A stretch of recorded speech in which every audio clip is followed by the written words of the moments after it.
तो दोस्तों, क्या आप जानते हैं कि भारत में राष्ट्रपति को हटाना लगभग नामुमकिन क्यों माना जाता है? क्योंकि हमारे संविधान में ऐसा नियम बनाया गया है कि कोई भी सरकार चाहकर भी आसानी से राष्ट्रपति को नहीं हटा सकती। इस प्रक्रिया को कहा जाता है महाभियोग। लेकिन इसमें ऐसा कौन सा नियम है जो नेताओं के बड़े बड़े माइंड गेम को भी फेल कर देता है? क्योंकि आज भारत के किसी भी राष्ट्रपति पर महाभियोग नहीं लगाया जाता।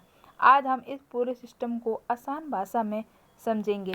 सबसे पहले समझते हैं कि महाभियोग क्या होता है। अगर भारत का राष्ट्रपति संविधान का उल्लंघन करता है तो संसद के पास उसे पद से हटाने का अधिकार होता है। इस प्रक्रिया को महाभियोग कहा जाता है। लेकिन ये प्रक्रिया बहुत कठिन बनाई गई है ताकि कोई भी सरकार अपने राजनीतिक फायदे के लिए इसका गलत इस्तेमाल ना कर सके। भारत के संविधान के अनुसार महाभियोग की प्रक्रिया लोकसभा या राज्यसभा किसी भी सदन से शुरू हो सकती है।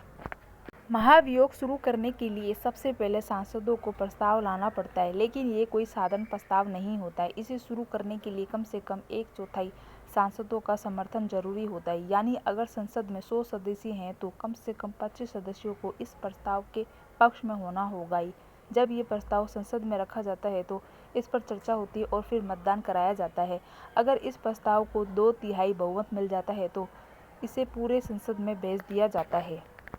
जब पहला संसद प्रस्ताव पास कर देता है तो उसे दूसरे संसद में भेजा जाता है। दूसरे संसद में भी वही प्रक्रिया दोहराई जाती है। सांसद इस पर चर्चा करते हैं और फिर मतदान कराया जाता है।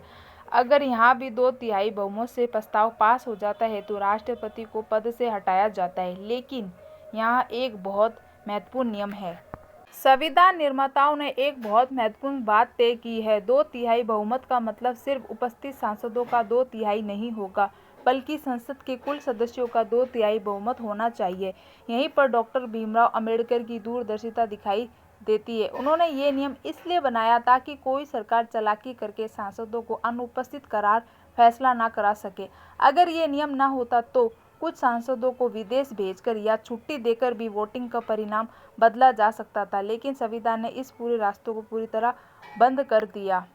भारत में अब तक कई राष्ट्रपति रहे हैं, लेकिन आज किसी भी राष्ट्रपति पर महाभियोग नहीं लगाया गया। इसके पीछे 2 कारण हैं। पहला, राष्ट्रपति का पद बहुत जिम्मेदार वाला होता है और वहां बैठने वाला व्यक्ति आमतौर पर संविधान के नियमों का पालन करता है। दूसरा, महाभियोग की प्रक्रिया इतनी कठिन है कि इसे राजनीतिक हथियार के रूप में इस्तेमाल करना लगभग असंभव है। यानी जब तक बहुत बड़ा संवैधानिक संकट ना हो तब तक ये प्रक्रिया शुरू ही नहीं होती है। दोस्तों, कई लोग सोचते हैं कि भारत के राष्ट्रपति के पास ज़्यादा ताकत नहीं होती है, लेकिन सच ये है कि राष्ट्रपति के पास कोई महत्वपूर्ण संवैधानिक शक्तियां होती हैं, जैसे कि संसद द्वारा पास किए गए बिल को मंजूरी देना, देश में आपातकाल लागू करना, प्रधानमंत्री और मंत्रियों की नियुक्ति करना, सेना के सर्वोच्च कमांडर होना। हालांकि राष्ट्रपति इन शक्तियों का उपयोग कर सरकार की सलाह पर करते हैं, लेकिन संविधान में उनका पद बहुत सम्मान और जिम्मेदारी वाला माना जाता है। जब भारत का संविधान बनाया जा रहा था तब संविधान सभा के सामने सबसे बड़ा सवाल था देश की सत्ता को संतुलित कैसे रखा जाए। अगर किसी पद को बहुत ज़्यादा ताकत दी जाए तो वे लोकतंत्र के लिए खतरा बन सकता है, और अगर वे बहुत कम ताकत दी जाए तो वे पद बेकार हो सकता है। इसलिए संविधान निर्माताओं ने हर पद के लिए संतुलन बनाया। राष्ट्रपति के मामले में भी यही किया गया। उनके पास सम्मान और अधिकार तो हैं, लेकिन उनके खिलाफ कार्रवाई भी आसान नहीं है। भारतीय संसद में हर बड़ा फैसला बहुमत से होता है, लेकिन सभी फैसलों के लिए एक जैसा बहुमत नहीं होता है। कुछ फैसलों के लिए साधारण बहुमत काफ़ी होता है, लेकिन कुछ फैसले इतने महत्वपूर्ण होते हैं कि उनके लिए विशेष बहुमत की ज़रूरत पड़ती है। महाभियोग भी उन्हीं फैसलों में से एक है। यहाँ साधारण बहुमत नहीं बल्कि 2/3 बहुमत जरूरी होता है। यही कारण है कि इस प्रक्रिया को राजनीति से ऊपर रखा गया है। दोस्तों, भारत का संविधान सिर्फ एक किताब नहीं है, ये देश की लोकतांत्रिक व्यवस्था की नींव है। इसमें ऐसे नियम बनाए गए हैं जो सत्ता को संतुलित रखते हैं। महाभियोग का नियम भी उसी का एक हिस्सा है। ये नियम हमें ये याद दिलाता है कि लोकतंत्र में कोई भी पद कानून से ऊपर नहीं होता है, लेकिन साथ ही ये भी सुनिश्चित किया गया है कि किसी बड़े पद का गलत इस्तेमाल करके राजनीतिक बदला ना लिया जा सके, और यही हमारे संविधान की सबसे बड़ी ताकत है।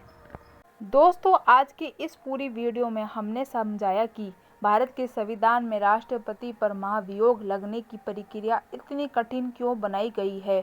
हमने जाना कि महाभियोग संसद के किसी भी संसद से शुरू हो सकता है, लेकिन इसे शुरू करने के लिए कम से कम 1/4 सांसदों का समर्थन जरूरी होता है। इसके बाद इसे पास करने के लिए 2 संसदों में 2/3 बहुमत चाहिए होता है, और वह भी कुल सदस्यों की संख्या का। यही कारण है कि कोई भी सरकार आसानी से इस प्रक्रिया का दुरुपयोग नहीं कर सकती है।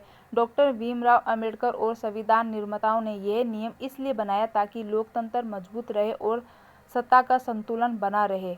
और शायद यही वजह है कि आज तक भारत के किसी भी राष्ट्रपति पर महाभियोग नहीं लगाया गया है।